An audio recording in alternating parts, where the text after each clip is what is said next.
ಕಡೆ ನೀನು ಸಿಗರೇಟ್ ಸೇಯ್ತಾ ಇದ್ದಿದೆಯೋ, ವ್ಯಭಿಚಾರ ಮಾಡಿದ್ಯೋ, ಗಾಂಜೆ ಹೊಡೆದಿದ್ಯೋ, ಸುಳ್ಳಾಡಿದ್ಯೋ, ಕಳ್ಳತನ ಮಾಡಿದೆಯೋ, ಯಾರ ಬಗ್ಗೆನೂ ಮನಸ್ಸನ್ನ ಕೆಡಿಸಿದೆಯೋ, ಯಾರನ್ನ ಚಾಡಿ ಹೇಳಿದೆಯೋ, ಯಾರಿಗಾದ್ರೂ ಭಾನುಮತಿ ಮಾಡಿರ್ಬೋದು, ಈ ಬಾಯಿಗಳಿಂದ ಹಿಂದೆ ನೀನು ಬಾಳ ಬೈದಿರ್ಬೋದು, ಶ್ರಾಪ ಹಾಕಿರ್ಬೋದು. ಹಿಂದಿನ ಟೈಮ್ ಇತ್ತು.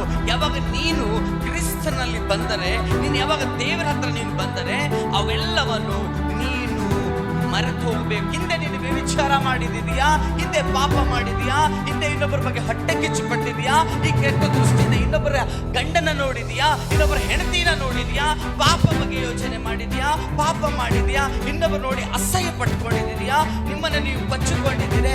ಹಿಂದಿನ ಟೈಮಿನಲ್ಲಿ ನೀನು ಏನು ಮಾಡಿದ್ರು ಅದಕ್ಕೆ ಮಾಪಿ ಇಟ್ಟು, ಯಾವಾಗ ನೀನು ದೇವರ ಹತ್ರ ಬಂದಿದೆಯೋ, ದೇವರ ವಾಕ್ಯಗಳನ್ನು ಕೇಳಕ್ಕೆ ರೆಡಿ ಆಗಿದೆಯೋ, ದೇವರಿಗೆ ಸಮಯ ಕೂಡ ಪ್ರಾರಂಭ ಮಾಡಿದೆಯೋ, ಆಗ ಅದೇ ಗುಣಗಳನ್ನು ಸೇಮ್ ಇರಬಾರದು. ದೊಡ್ಡ ಪಾಪ